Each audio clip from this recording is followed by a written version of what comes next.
From a factual point of view, Dublin is the capital city of the Republic of Ireland and is located on the country's east coast.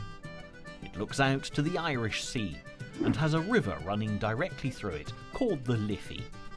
The population at present is just over 1.5 million, and despite being relatively small as capital cities go, by the end of the 20th century it housed over a third of the Irish Republic's population. It is without doubt a remarkable city, boasting a history and people that encompass every aspect of the human condition, where tragedy is never far from the vibrant exuberance this city is so rightly famous for. Everybody sing, come on.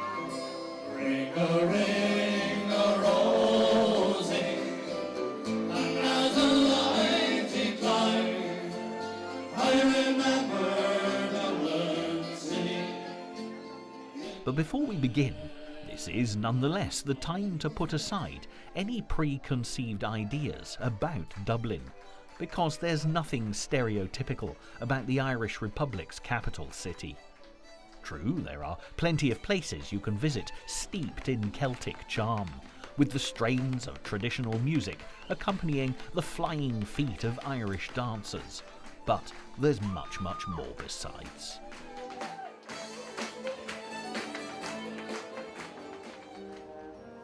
There's also a real cosmopolitan atmosphere to be discovered here, with Dublin having the style of a multicultural European city alongside the character of its more traditional roots. So, just like any good Irish myth, we'll start our exploration of Dublin at the beginning, way back in the 9th century AD.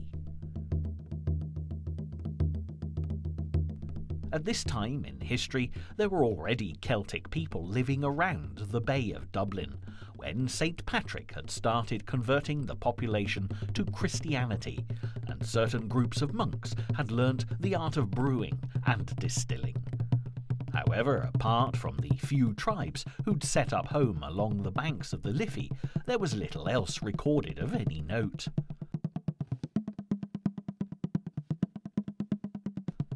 Now, surprising as it may seem, it wasn't the Celts who first put Dublin on the map. It was marauding invaders who shaped the developing landscape.